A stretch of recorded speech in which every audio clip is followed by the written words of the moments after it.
Good morning, everybody. This your boy. This your the morning show sports report with your boy Coach and with your boy Conn, man, the OG. Everything, the OG of the Sports Wave Network, the OG of NBA, NFL. Period, man. Good morning, Conn, man. How you doing this morning, man? I'm doing great, Coach, man. Looking forward to this morning's show. Always honored to be with you, my man. Let's Yes. do the damn thing. Let's do the damn thing, like you said, man. Like the energy you come up here with, man. So Yeah. again, we got some good topics to talk about, including some topics. I mean, some of these good, all these great players, and these players, are all time great in the NBA. Did a lot for the NBA game, but we're gonna definitely talk about these players upcoming. But we got to start with the kinfolk, Justin Fields and the organization, Bears organization. We all know the Bears organization not good at developing players. They're not the best of God team that develop players the right way. So, is Justin Fields struggle and more on the organization, or is it just the Justin Fields? Is it just Justin Fields? Coach, first of all, I want to thank you for putting me on blast as my kinfolk. Right now, he ain't my kinfolk. Damn. But, keep it real with you.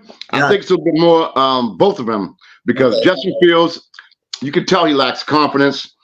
He has the ability to be able to run and to make things happen. Right now, I think he feels he has too much going on in his mind where he can't focus and check out the progressions in order for them to be successful. And the organizations are not getting through to him, and maybe it's a little bit too much for him. I think he might be suited to go elsewhere and maybe have a more productive career. But right now, it just does not look good at all.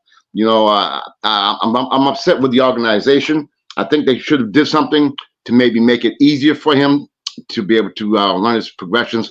But come on, we're what, year 3 now? He should have already had the experience to become a better quarterback and to find exactly what they want to see in him. But to answer your question, I think it's a little bit of both. Because if you notice, they got beat 41-10 to the Chiefs. They got beat 38-20 to Green Bay. They lost 27-17 to Tampa Bay. They're 0-3. So it's not just Fields and the offense. The defense is not playing well as well. Yeah. So I think it's a combination of both. Yeah, I definitely agree with you on that. I think it's the combination of both.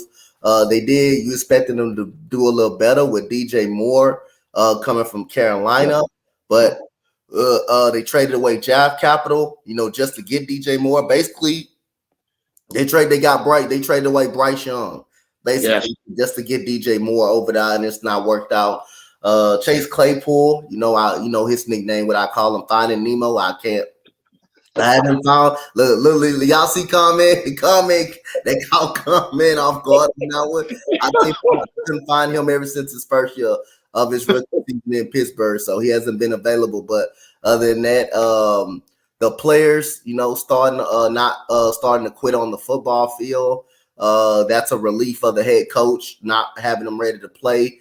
Or the players, when something like that happens, when the players, like I say, as a coach, you can only do so much. You can teach motivation in the players, but one thing you ain't gonna be able to coach, and it's hard to coach in anybody. You can't coach the effort, and if the player's not giving that maximum effort that you I expect them, that's a player issue if they can't give if they're not maximum effort. But it's your job as a coach, if you see that, to address it and pull a player up out of the game if you feel they're not giving the maximum effort that they supposed to. So again, the players are starting to quit. I think that the Bears fans, I know a lot of Bears fans are saying they're not happy about the offensive coordinator over there and Luke Getsy. They're not happy about him as well. So what you think it should be a coaching change, organizational change, or something like that to shake things up for Chicago? I think in order the way they're going right now, it's still early in the season right now, and they may play better against the Broncos, which is going to probably be the most boringest game of all time. But if they play better, that they show signs of some improvement, I think you might keep them a couple of weeks. But if they get spanked by the Broncos, they got to make wholesale changes. Get rid of everybody, throw away the key, lock them, throw everybody out, get a whole new lineup in, and start from scratch. That's what I think. Yeah, there we go. So if they lose so in the Broncos is just as bad as they are. Just as bad as they are. And plus you're at home. You're on your home field. Come on now.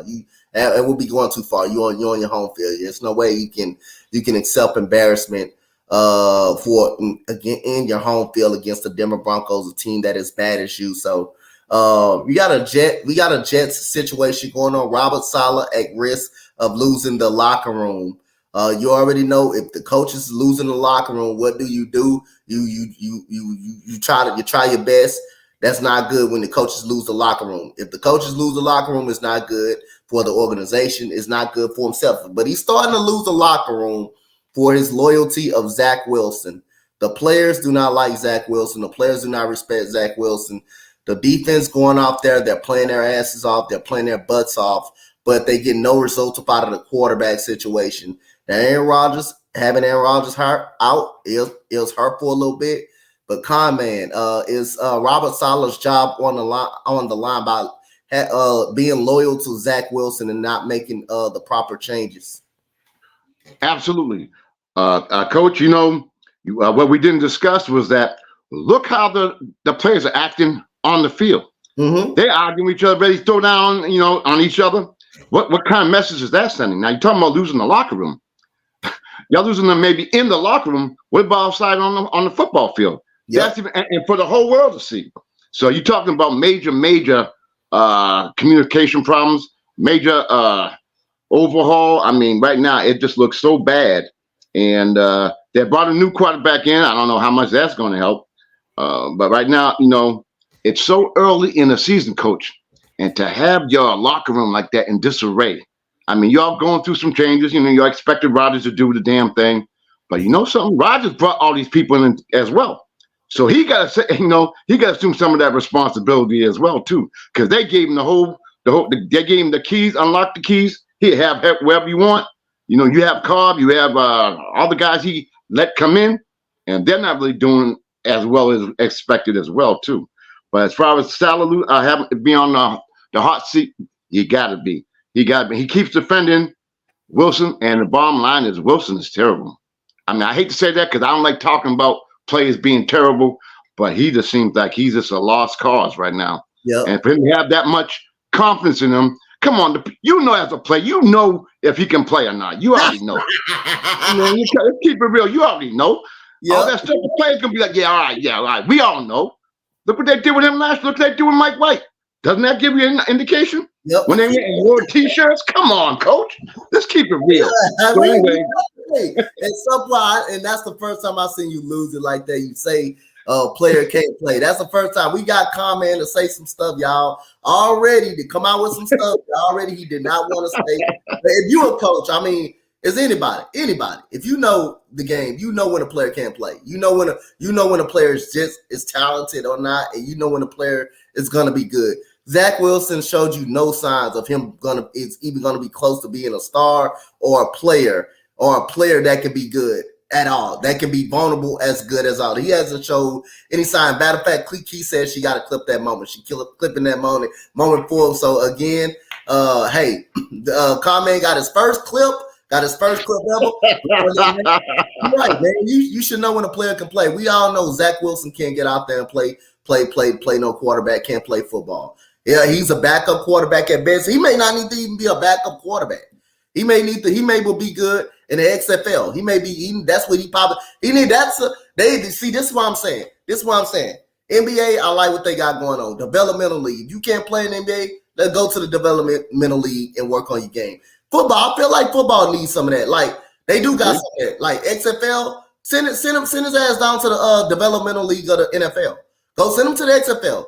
So maybe he can get something going in the XFL. You see guys like Ben DiNucci in the XFL, play with the Cowboys quarterback, XFL. You see guys like Derek King in XFL. You see guys coming up, and you also seen guys this year come up from the XFL and make NFL rosters.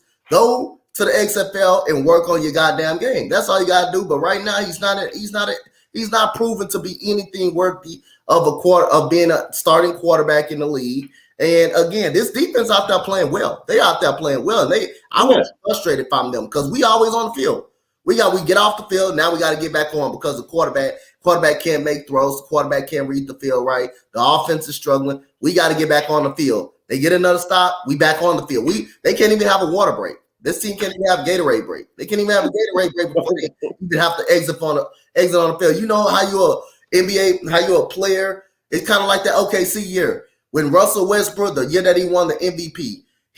When he's out of the game, the Thunder all of a sudden let teams back in the game. All of a sudden, he's got to get back up, got to get off the bench. He's got to get off. He can't even have a drink of Gatorade. He's already got to put himself back. That's true. Yeah. He don't want his team. He don't want his team to keep losing the lead like the way they do. That's the same situation. So now Robert Saleh got his hands behind his back. I understand as a coach, you want to be positive as you could, have confidence in your player. Now I understand that, but at some point, when do you pull a plug? When do you stop giving this guy chances and know this guy's not a starting quarterback in the league? This guy's not. When do you stop? When do you stop at that point?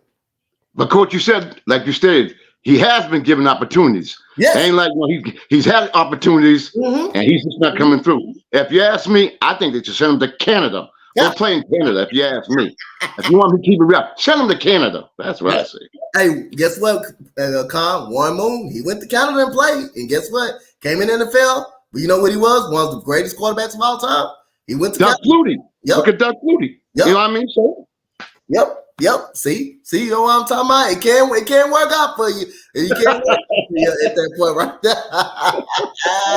So it's this little play, man, that Eagles always run to get a first down. It's a tush push. If y'all don't know what the tush push is, basically a quarterback sneak. For Jalen Hurts, you get to receive both your receivers, and they push their quarterback towards the first down marker. And they do it like on every fourth down, an inch, every third down and one, basically when they need a big time first down or a big time touchdown. And Jalen Hurts is a big quarterback, man. That dude is big. He's just not, he's more like probably a running back type of big. He's a running back. He's bigger than most of his receivers on his team outside of probably AJ Brown. He's bigger than those guys. That's how big Jalen Hurts is. So should that be banned from the NFL? You know, should it be? I think it should. Will it be? No. They already decided they're not going to change it. But you mentioned about Hurts. He leg presses 600 pounds. Think about it. You know what I mean? So they're using that to their advantage. And the fact is, to me, I don't really like it. To me, it looks like a bunch of guys humping each other. I don't really like it that much, but I'm kidding. I don't really like it that much, but it's effective, and they're going to take advantage of what's given to them. So do I like it? Should it be banned? I think it should, but it's not going to be. So the team's going to have to deal with it. It's not as easily able to do because more teams would do it. The Eagles perfected it. So you got to watch out how that's going to turn out. Maybe teams will try to do it as well. But right now, I really don't like it. I think it should be banned, but I don't think it's going to be banned at all. I mean, hey, like I say, it is what it is. I don't think they will actually ban the tush push. Because like I say, no one like if it's any other quarterback in the league, I don't think they would do it. I think just because how big Jalen Hurts is and his size, I think the Eagles is perfecting it because of Jalen Hurts' size and because you know that they got the best offensive line in football. Then you got AJ Brown and one more receiver and the running back pushing them to it. But Jalen Hurts, if you ask me, without those two, even without that running, without AJ Brown up in it, he still can get that first down because somehow how big he is and stuff like that. Again, but if it's any other quarterback, they don't. The only reason they use that Jalen Hurts size, that man is. If you can lift 600 pounds as a quarterback, a lot of receivers and running backs can't even lift 600. No. They can't even do that in the quarter. This is a quarterback that can do that. So at the end of the day, man, like I say, they get if you don't want them to do the tush push, keep them about them 3rd and 1 situations, them 4th down and short situation, keep them out of it. If you can't keep about it out, then they won't do it. Then they just won't. They won't do it. So as long as they get in them 3rd down and long. Now the tush push did not work twice in Tampa Bay game. First time they tried to do it, so it ain't always successful. Right. They tried to do it. They didn't get it. They didn't get it. They didn't get the tush push down on a 4th and 1. Second time they did it, they felt on the goal line, but they end up doing it again and got it. So if you're a good defense, you probably could stop it. You'll stop it every once in a while. It ain't like they're getting it all the time. They're getting that all the time and completing it all the time. It's just, they keep bringing it back in, and it is going to be hard to stop. And most of that because of Jalen Hurts is a big quarterback. And 600-pound man, golly, bro. I wish I could lift that or something. I wish I could lift that. If that's be that big and strong as him, that's a big time quarterback, man. So other than that, Toronto Raptors are the front runners to get Dame. Can it work though, Conn? Can it work? Can the Raptors are the front runners to get Dame? Now there's some reports that they don't want to put Scotty Barnes, their young third-year player coming up, in the deal. Scotty Barnes, I believe he's a part of the Toronto Raptors' future. Now you heard Siakam in some trade rumors as well. You heard Anunoby is in some trade rumors as well. And they got their young stud JD GD. I call him GD. His real name is actually Grady Dick. That's his actual name. Real name. That's a good rookie. So will it work though? Will it work? Should Toronto Raptors gamble? Last time they gambled, you know what happened? They won a championship with Kawhi Leonard when he didn't even want to be in Toronto. So can it work? I'm gonna tell you right now, Coach. No, and I'm gonna explain why. First of all, Dame wants to go to Miami. So even though he doesn't have control where he can go, they send him to Toronto. He may be like, I don't want to play there. And ultimately he does have the final say. I mean, they can send him what they want, but he don't have to show up. And it ain't like he don't like he needs the money. That's number one. Number two, as you stated before correctly, they want Scotty Barnes. Scotty Barnes is going nowhere. I mean, he's a young up and coming stud. They ain't getting rid of him. And what they're going to try to do, they're going to have to make a deal where they have either Siakam and Anunoby as part of the deal, or Barnes and one of them, which ain't going to happen. So to answer, I don't think that's going to happen. Number two, right now you got Anunoby is 26 years old. Dame's going to be 34 with 3 years remaining at almost 55 per year. So if you get Dame and you give up that, what are you going to surround him with? Yep. I don't think you have to be able to surround him with that much. So the fact is, I don't think he wants to be in Toronto, number one. Number two, I don't think it's cost effective for Toronto. And I know what's his name, the general manager there. I think he has a little bit more sense. But by getting a guy who's 33 years old, going to be 34, with that much money remaining, and you're still trying to build a team, you've gotten rid of so many players, or they left. You don't want to put that much emphasis financially on the team by having Dame. Now, of course, if he comes to play, of course, he can help them out. But to answer your question, and also, the Bucks are also interested in him as well as the Celtics, the 76ers, and I know Keith's going to be happy about that. But anyway, and the Bulls as well. So you got other teams interested in him too. And I think that Toronto is not the place for him to go. And I don't think it will work at all. Hey, if I'm the Sixers, like I said, I hope the Sixers do something dumb. I hope they do that deal. Because you know why? They will have to give up Tyrese Maxey in that deal. Something that of course do that. They do not want that to happen. And you got the James Harden shenanigans already going on over there. Go ahead, Sixers, make the call. Go ahead, Dammore. You love to take those chances on that. Go ahead. Go ahead and do it. Go ahead and give up Tyrese. Go ahead and do it. Go ahead and do it. He can be a bright young stud one day in this league, coming before your eyes. So go ahead and do it. But other than that, if I'm Portland Trail Blazers, like I say, I think they will get a deal done. Like I'm gonna predict a deal is going to be done next week. I mean, NBA starts in October. The first preseason game is October the 5th. So I believe they get a deal done next week. I believe they get a deal done. If it's not the end of the week, but next week it's a deal going to become. So you have the Boston Celtics think they can outbid the Raptors. The Raptors think they can outbid the Boston Celtics. See, this is the problem. Only problem I have with Dame. Only one to play with Miami, but you don't just got Miami as a contender. They're not the only contender. You got Boston, Milwaukee. They can compete. So if Dame was to come out and say, I will go to any contending team that's contending or a playoff team, he would have been gone at that point. He would have been gone right now. And teams will be trying to jump in to get Damian Lillard. He deserves an opportunity to go somewhere else and play where he can compete. But it's the way he's going about it. Saying he wants to only go to that one team. And they have been to the NBA Finals 2 out of the last 4 years. I get that. But if you're in Miami, what about the depth you're gonna be losing? You already lost 2 guys. That's a key part of your roster. The making it to the NBA Finals. You already lost Gabe Vincent to the Lakers, Matt Screws to the Cleveland Cavaliers. You already lost those.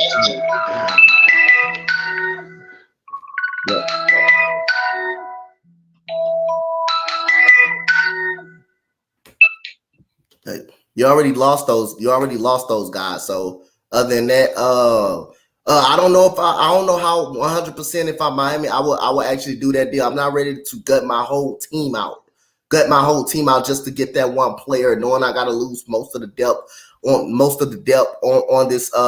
the team. So other than that, the front runners, like I say, Toronto is interested in getting them, and Boston. But the problem is, would he play? If Boston gets him, would he play? I think he should be able to play because you're on a championship contending team. You're on a championship contending team at that point of time. But like I said, if I'm Portland, get the best deal you can get. Get the best deal you can get. If you can get 3 first-round picks or 2 first-round picks and some young studs over there, I'm doing the deal. I don't care what team offers me. He's up out of Portland. Long as he's up out of your hand, now you can focus on the other young guys on that team. That's going to be whoever trades for him problem. If he doesn't want to report or play for them, that's going to be their problem.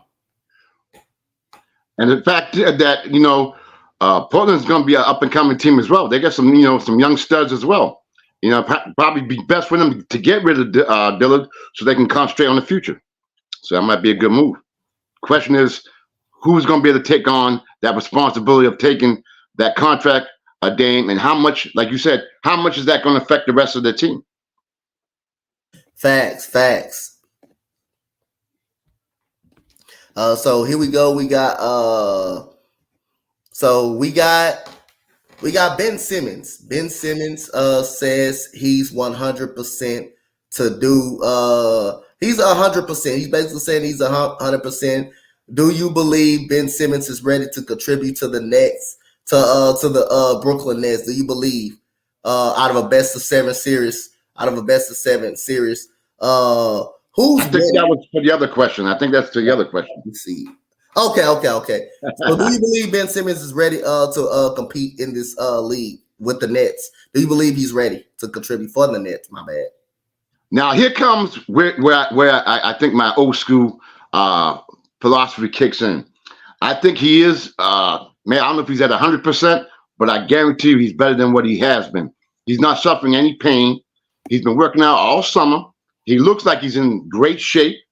And here is where I'm coming with something that might change a few people's philosophy. We know he can't shoot. Yep. We know he's a terrible foul shooter. But I think here's what I think the key is, Coach. And looking back from someone who's like 108 years old that I am. Right now, when he went to Philadelphia, he had to play under Embiid, and that's a lot of pressure. He went to the Nets, and he had to play under KD, a lot of pressure. Now he's with the Nets. He's going to be one of the elder statesmen. I think that plays a major part. He don't have that pressure of like you're playing with a Kobe. You know what I mean? You're not playing with a Kobe. You got the. He's going to be the leader. If he comes in correct, he comes in shape.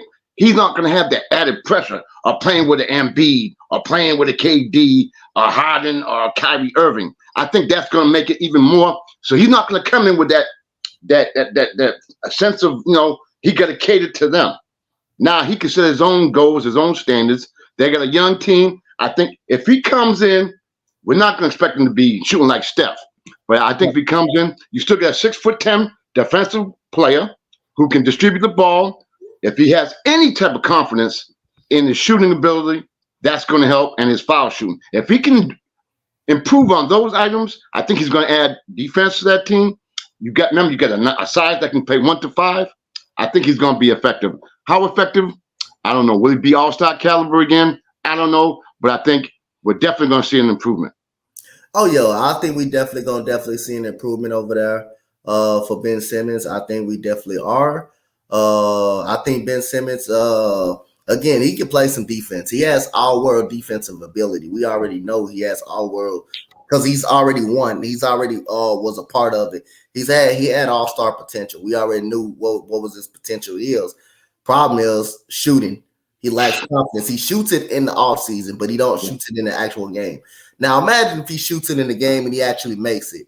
That could take his career a long way. Don't you know how tall he is, how well of a contributor he is, and his already being very good on the defensive side of the ball. If if he shoots it in the game, which I think he could make it. He could actually make it. Shooting it too. I didn't see him make shots, not just in the offseason. I didn't see him making an actual game. I didn't see him make it before.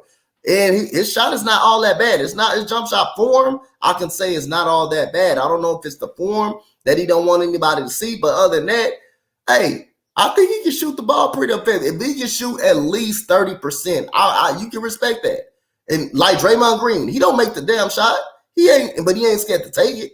He'll shock you every now and then. He'll make it every now and then, but he ain't scared to shoot. Just showing people you're not afraid to shoot that, and you're gonna make it from time to time. That will give defenses well enough, respect you enough, and a team will respect you enough to say, hey, he's got some shooting upside. Now, if he can make that at a high clip, that dude can be unstoppable. That dude can be scary. And you know what, Coach? Right now, defense is just slacking off him. They're daring him to take that jump shot. If he starts taking it, just take the damn thing. Yes, that's what I'm saying. What's going to happen? Now the defense got to come out on him. Yep. And because of his ball handling skills, he can take it to the cup. He's ambidextrous. He can go right hand or left hand. He can be that more dangerous. And then what I also can do is it can open up the offense for other players to penetrate and do other things as well. And he can kick it to the wings. I mean, if he gets over that hump, he's going to be a very effective player for the Nets. And it's going to add to the defensive overall ability as well. So I'm hoping and praying for the dude, man. I hope he does. Hope he comes correct. Yeah, I hope he does too, because like I say, I think Ben Simmons is talented on the defensive side of the ball. I think he's a talented playmaker. The only difference is, hey, he can't shoot it. He can't shoot it. He can't. He don't. I think he just doesn't want to. He doesn't want to shoot it. I don't know if he can shoot it or not effective, but I didn't see him shoot his jump shot. His form of the jump shot is not all that bad. Not all that bad. No, not at all. His form of that jump shot is not all that bad. And like I say, if he had any type of confidence and stuff like that, if he gains confidence, hey, he can be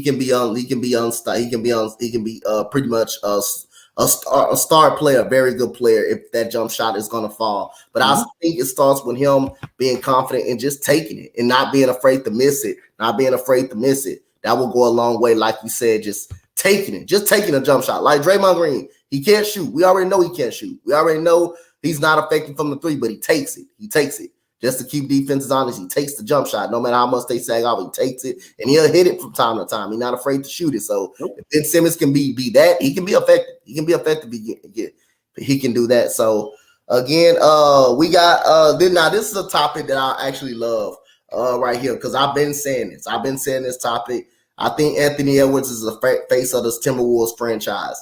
When you look at the Timberwolves history, before they got Jimmy Butler, they missed the playoffs 16 straight years. They haven't made the playoffs since, I believe, the last time they made the playoffs when they had Kevin Garnett. That's the last time they would actually make the playoffs. The deepest run was popped to the Western Conference Finals when they lost to the Lakers with Kevin Garnett. That was with Kevin Garnett younger years and Minnesota Timberwolves years. Now they get Andrew Wiggins. They were losing. They couldn't even make a playoff push before they got Jimmy Butler. They weren't even close to a playoff race. They get Jimmy Butler. They in the third seed. He gets hurt. He comes back in the end of the season. They have to end up playing, my Houston Rockets, who were good at that point, who were very good at that point. And they end up getting whooped up out of the first round. Jimmy Butler had an issue with Karl Anthony Towns and, Andrew Wiggins' work ethic.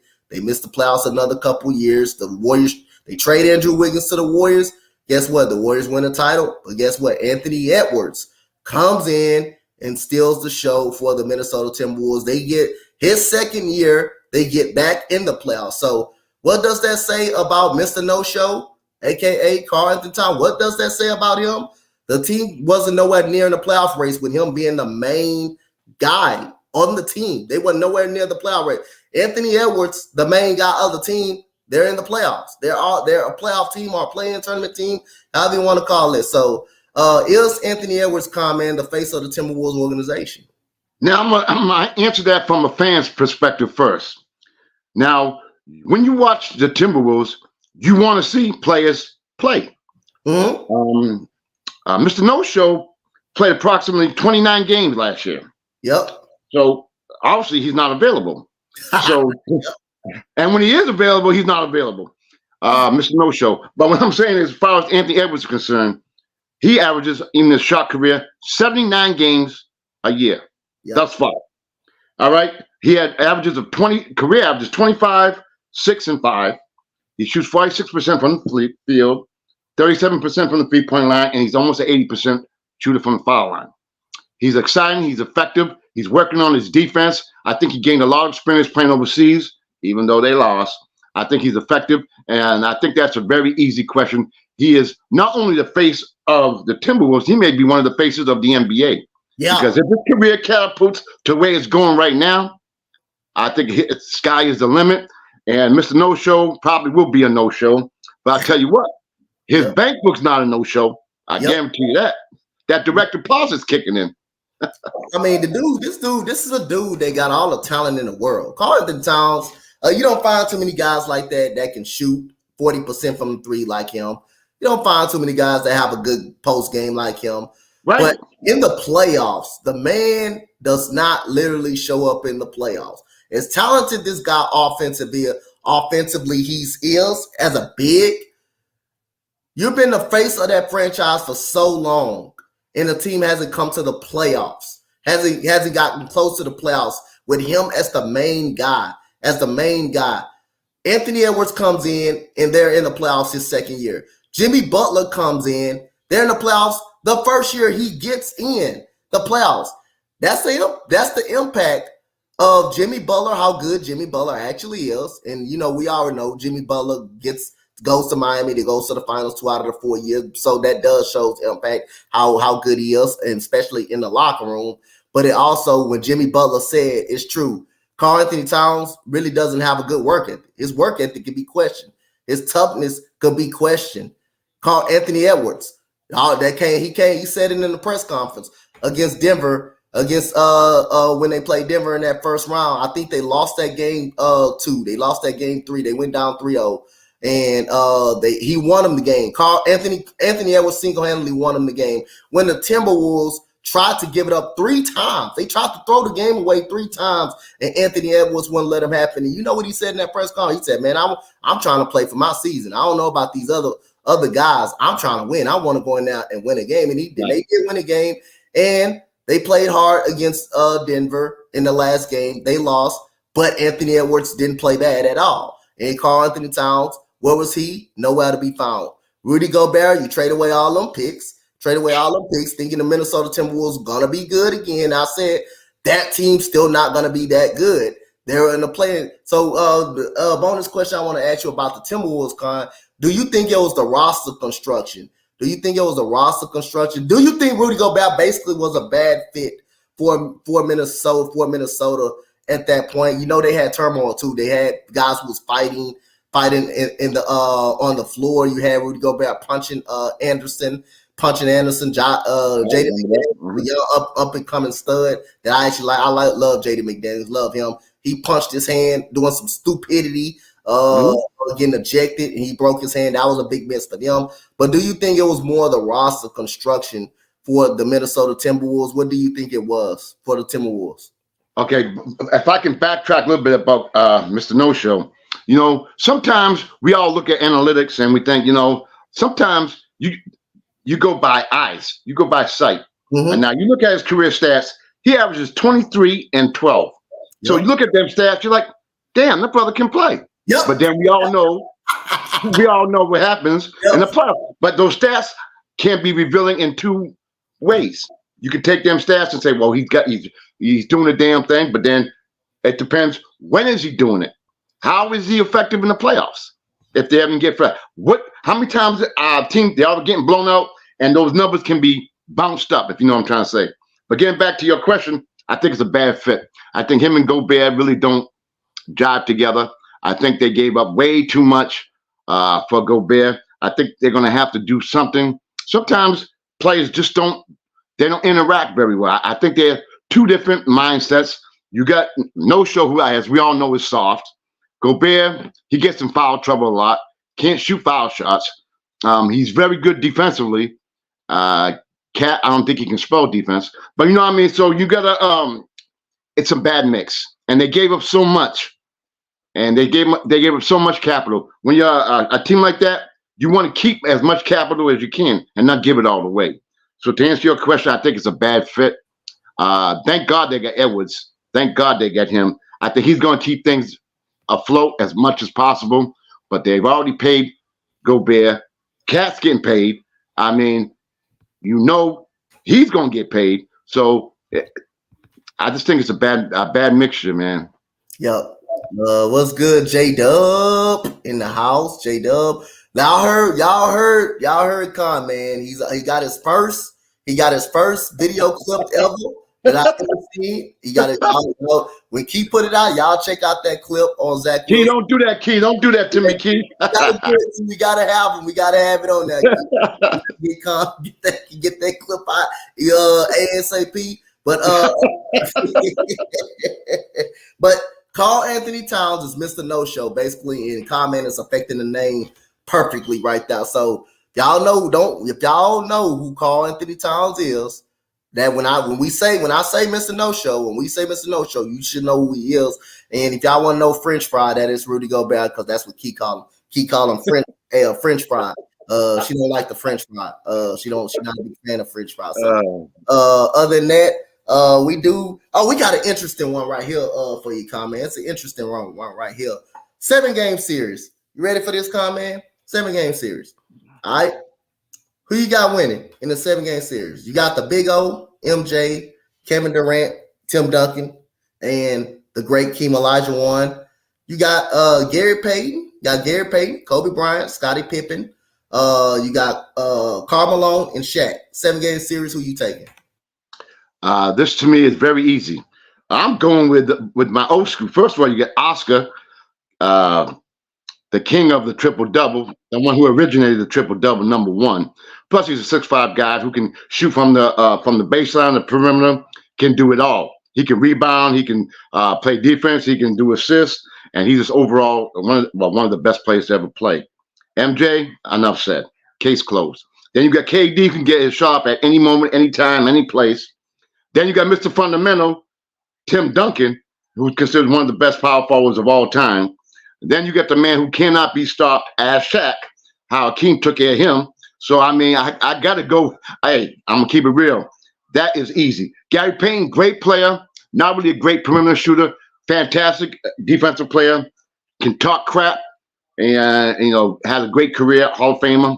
Can't take nothing away from him. Kobe's Kobe. I think he offsets.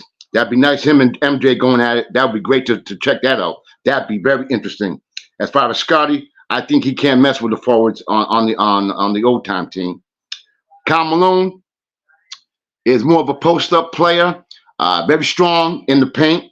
I think he's stronger than anybody on my team, and he's a bully. But I think that he'll be effective as well. And Shaq, man, you already know. I can't remember the last time he hit a foul shot. So if you're going to ask me, if you're going to put people on that, I'm definitely going with Oscar, MJ, KD, Tim Duncan, and Hakeem Olajuwon. And I think Shaq would probably be nervous if he saw Hakeem again. Yeah. Like I say, a lot of Shaq, I definitely got to give it to him. He was dominant. But yeah, absolutely. Anybody that saw Hakeem Olajuwon actually play basketball, you wouldn't know this guy's probably the most unstoppable center to even possibly guard. This guy had skills like a guard, literally. He had footwork like in no other.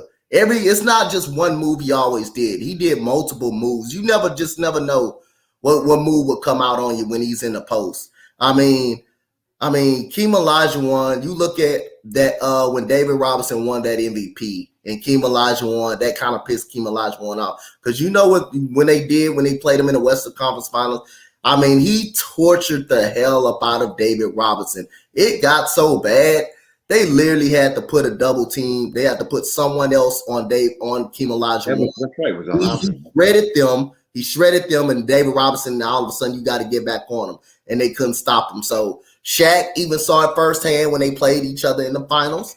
Keem Olajuwon got the game-winning tip pretty much in game one. He got the game-winning tip. He had the best of Shaq. And like I said again, Keem Olajuwon was, as far as right now, he was the only person to win 2 back-to-back titles without even having a stud up on the team, without even having a superstar up on the team.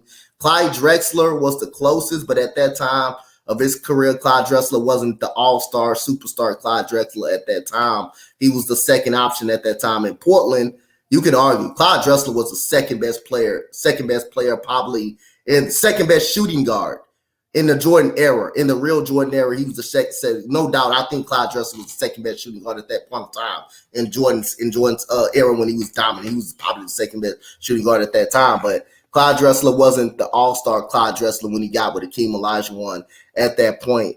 And like I say, Tim Duncan, you got big fundamental also. So you got some rebounding, comment, and defense. You got rebounding and defense on both of those squad on right there in the paint. Who's going in the paint on Tim Duncan and Hakeem Olajuwon? Who's going to attack the paint? Olajuwon, who's got by like 9 all defensive teams as a center and 4-time blocks champion. He's the all-time leader in blocks. Yes, he is. It ain't even close. The closest is Mutombo. That's the closest to him, and he ain't, his numbers ain't even close to Olajuwon to beat. Nobody's even close to first place on the all-time block leader. Tim Duncan, we already know how good he is. He's an all-time great defender and an all-time great scorer and player. So you do got Karl Malone. Karl Malone is more of a mid-range guy. He's more of a mid-range guy and a post-up guy as well. Shaq, he's an okay defender. He's not the greatest defender. Yes, he won it the defensive player of the year twice, but he's not that great of a defender at all.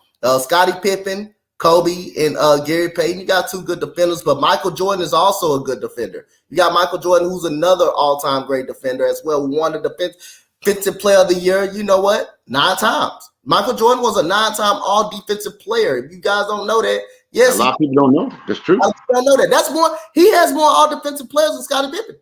Yeah, absolutely. More defensive player of the year awards than Scottie Pippen. Kobe Bryant he made the defensive team too. He another guy made defensive team. So you got 4 all defensive guys on this team. Not only they can play offense, they can play defenses too. Got the big O, the triple double guy. They can get everybody involved and that can score. So I like this team, man. So if you have to pick the series, what does it go to, Conn, man? What does the series go to? It ain't going 7. I can guarantee you that. It ain't going 7. Here's another thing, too, I'm going to let you all know. Karl Malone, John Stockton was a major reason Karl Malone did what he did. That famous pick and roll. Yep. John Stockton is not on this team. I think that takes away a lot of Malone's effectiveness as well. So I'm gonna give my squad 4-2. I'll go 4-2. Maybe 5-1. So I never had a chance to ask this question because this is a hot question right here. So in a series, you know who the redeem team is. You know Kevin Durant, Kobe Bryant, LeBron James, Dwayne Wade. You had James Harden on that redeem team, Chris Paul against the dream team, the most dominant team that was ever assembled. Who you giving it to? Again, that to me, that's the dream team. You got everybody possible, and then they had everything, every possible position covered. The experience, and I think you got to remember also. Now let's put the dream team when they were at their best. You got Larry Bird. His back, we looked like he needed a chiropractor before the game. So you got a lot of guys who were a little older at that time, whereas the younger guys. They would give them a run if it was at that time, but you put those players at their best, and Dream Team got them beat. And Magic, the way he conducts the offense, I think he would definitely be a major factor. And look at the team they got. Pat, you name everybody. on that team, I got to go with the dream team. I'm sure the younger people will go with a redeemed team because they probably didn't check out the dream team. Go back and look at highlights. Go back and look at that in them games, how they dominated, totally dominated. I'm definitely going with the dream team. What up, question? Got you.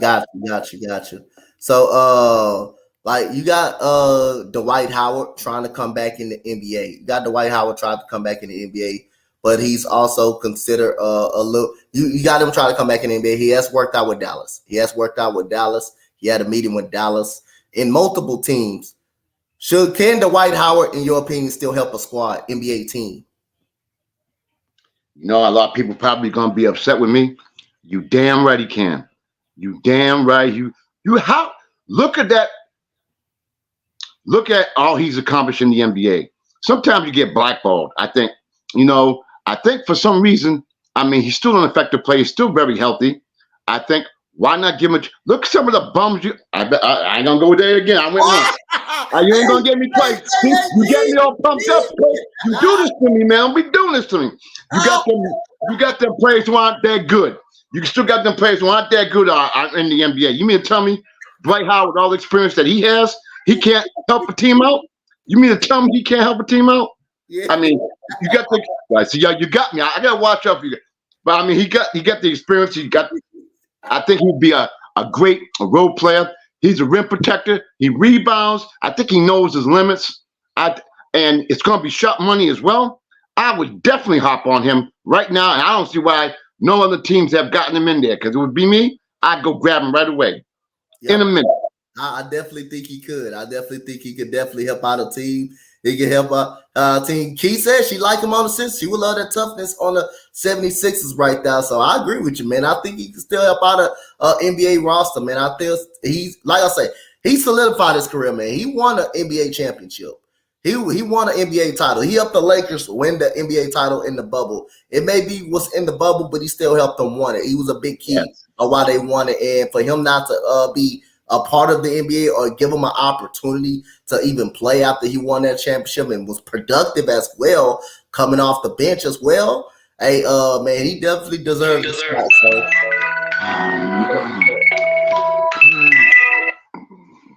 So, we got a start bench cut for right now. All right. You got D Fox, Ja Morant, Trae Young. Who you taking? Start bench or cut?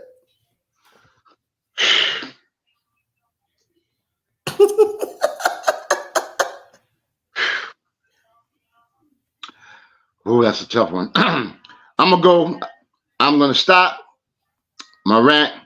I'm gonna bench my man. He's great, but I'm gonna bench him, and Trae Young's gonna have to go into the oven. He said Trae Young is gonna go to the oven. So, you started. Who you starting? Who you gonna start? I'm gonna go Morant. I'm gonna go with Ja. Yo, so you're gonna go with Ja Morant.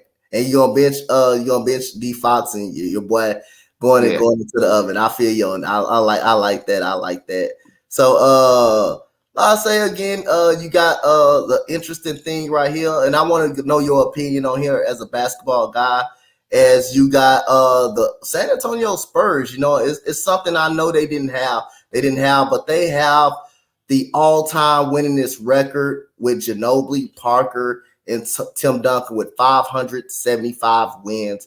That is the highest winning percentage of any trio in NBA history. How good these guys were. Let the people know, comment how good them three guys was. Well, I think if you go back to history, the way that they played together, and they kind of set the stone, I guess, for what they call a dynasty as well. Although they didn't do it like back to back, I think they won four titles in a span, and I think that I think that comes down to, again, the culture that they developed and the players that they developed. They all knew their roles. They had a coach that demanded perfection, and you look at the players individually, as you just mentioned. Tim Duncan was the absolute fundamentalist. I mean, no fanfare. And I think set the standard too, coach, is the fact that he took a lot of heat. So the coach said, look, I'm going to go to you. I'm going to blast you. So when I have to blast these other guys, they're going to be no issue. You the superstar, I'm going to come at you. He came at Parker. He came at Ginobili. He did the damn thing, got the best of what they could do. And then you got to remember, you had the famous crossover, the Euro step that, Ginobili brought into the NBA. You got the big fundamentalists. You had the major role players. You had guys who were kind of cuckoo come in and still play good, like my cousin Dennis Rodman. You got people who come into that organization that developed so great, and they were fun to watch. I mean, they were fundamentally sound. I mean, they didn't have no big-time leapers or big-time, shooters, but they played fundamental ball, and I think they really destroyed a lot of teams just by their knowledge and the way they played together, and the fact that they played so long together. They got to know each other's game, and that comes down to a very important fact of how they were such a great organization, great players, great team, and the longevity. The longevity is a factor too. Back then, if you remember, a lot of players didn't really leave San Antonio, not as frequently. They kept their team solid and enabled them to be able to grow as a team instead of, flipping the switch and getting rid of so many players. I think a lot of teams right now, especially now in the NBA, you gotta keep, if you got a secure circle, you gotta try to keep that circle to be effective and see how it grows. Like a flower, you gotta let it grow. And San Antonio definitely did that. Great team to watch, great coaching, and what a great career all those three gentlemen have. Hey, and they're all in the Hall of Fame. Check it out. So that's a pretty damn good nucleus right there. And of course, Hall of Fame coach. Got you. So we got probably another difficult one right here. I already know. I check. I look up on these things. I'm like, this will be interesting because, like I say, as a basketball mind like yourself, you watch these guys, you watch these players. You've been around the game for a long time, so you give an opportunity of telling the viewership and the fans how good these certain players was in certain type of situation. So this is a situational question right here. So score is tied, 10 seconds left in the game. Who you want with the ball? Who do you want to have with the basketball? You have Kobe Bryant. You have Michael Jordan, Larry Bird. You have LeBron. Who you want with the ball? Okay, that is a tough question, but not really. Okay. Where is the ball? Where is the ball? What I mean by that, if the ball's up in the perimeter, that changes my answer. If the ball's in the post, that changes my answer. If it's transition, changes my answer. So depending upon who has the ball and where they have the ball. And now, again, because now you got guys that you mentioned, some guys who can't really penetrate as well. Mm-hmm. So you got to see who can penetrate. So depending where the ball is, put in play. If it's out and over the perimeter, you got to have guys who can penetrate and also be able to hit that like a Kobe. Kobe can do it.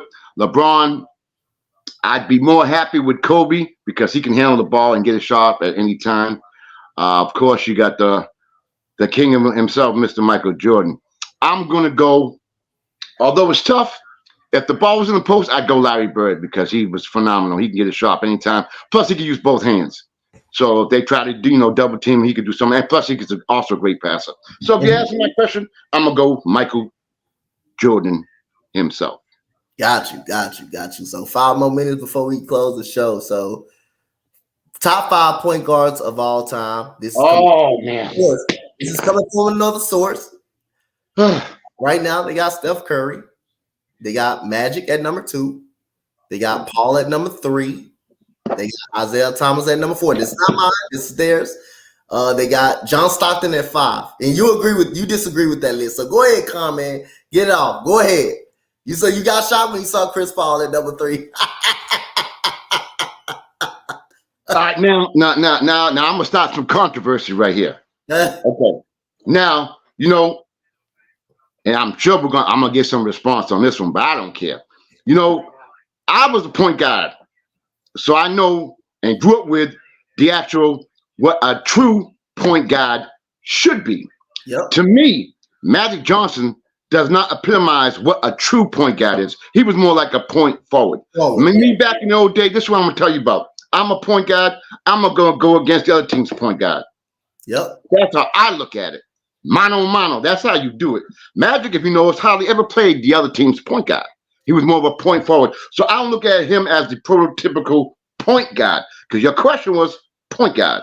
Now, player-wise, absolutely. But as a traditional point guard, I don't see him in that role. I know I get a lot of heat.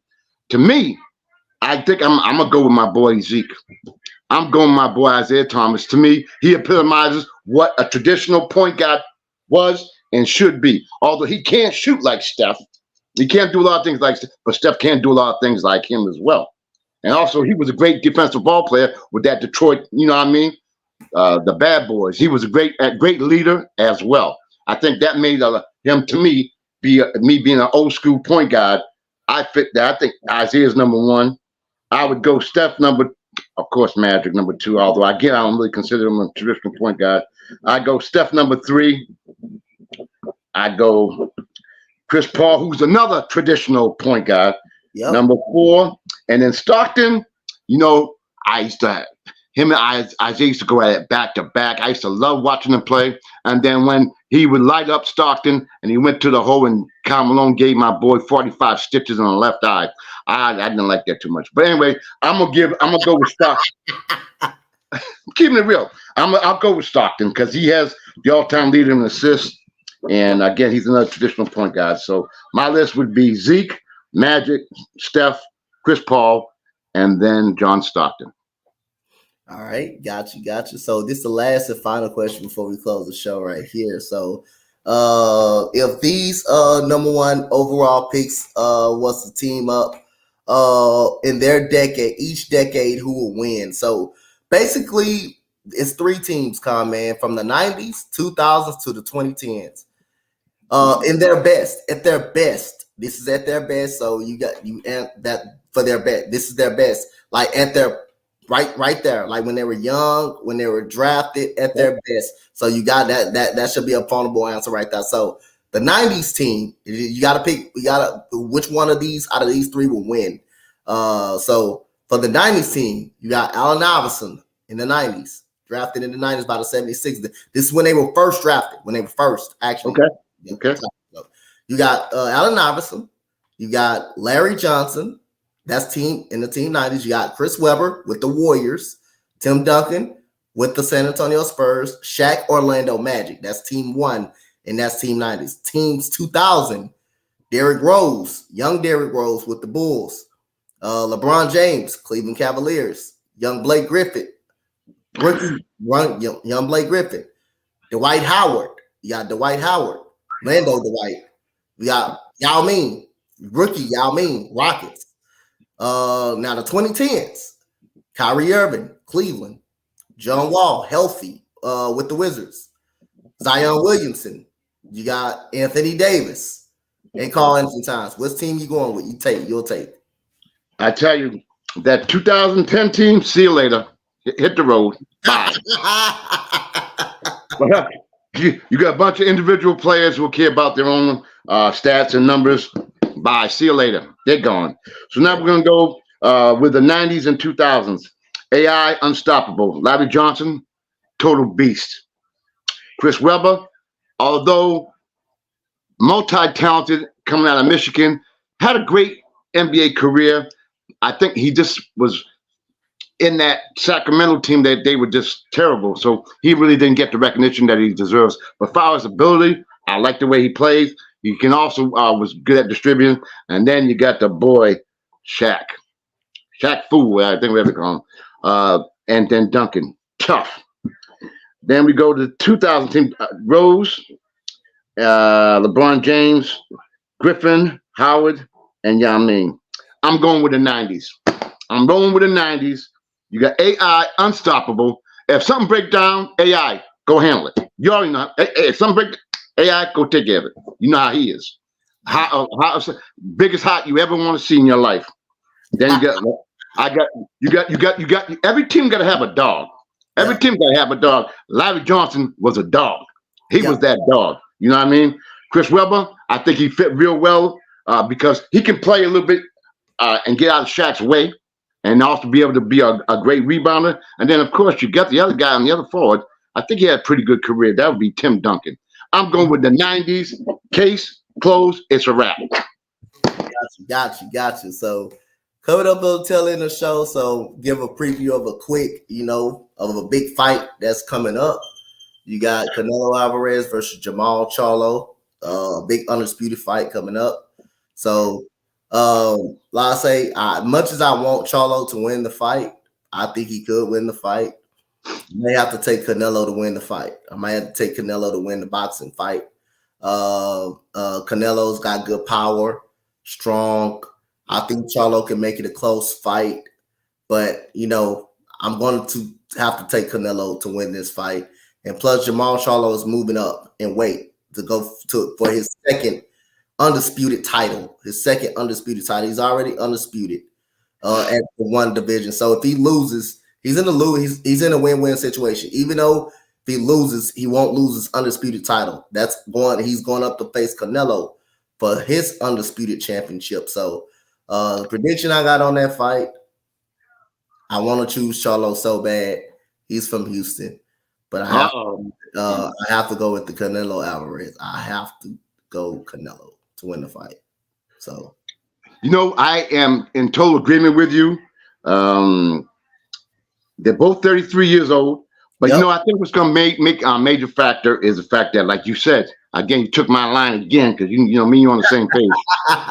Yeah, Charlo is moving up 2 weight classes. Yes. I think that's going to make a big, major difference. When you move up a class, but 2 major class, that is a difference. And Canelo, I mean, look what he got to lose: his IBF title, WBA title, WBC title, and WBO titles. I'm going to go with Canelo myself. I think it's going to be a great fight. I'm gonna have to go pay per view on that one, but it's going to be a great fight. Looking forward to that fight. But I'm going to roll with Canelo. I think he's got the experience. I think he's going to end up pulling out in the end. But I think it's going to be real close as well. Got you. So shout out to everybody that came through the chat. Great morning show always with Conn. Conn got his first 2 rants out in ever, man. I enjoyed every rant of it, enjoying every laugh of it. We made Conn flip over the chat. Yeah, you did. Man, just imagine what he's gonna do when we start that basketball show. Oh no, but we got him to go crazy for a little bit. So, Conn, tell the people they can follow you at. Well, like I said, I'm on this network Friday afternoons at 5 p.m. live. We have my show, Sports Corner with the Conn Man. I have a fantastic co-host, Mike Samuel, as you all know. Tune in. It's a great show, and we look forward to having some great guests. And, I try to make it, a little bit more interesting for everyone to check it out. So when you get the opportunity, check it out, 5 p.m. live on the same network, Sports Wave Network. Check it out, y'all. Yeah, I'll definitely check us out Mondays through Wednesdays. We got basketball coming back, so we already got something in the works for the basketball show. So shout out to y'all. Y'all have a good rest of your day. As for Coach Dante on the morning sports report, as your boy Conn, peace, love, blessings, man. We'll see y'all later, man. See y'all later.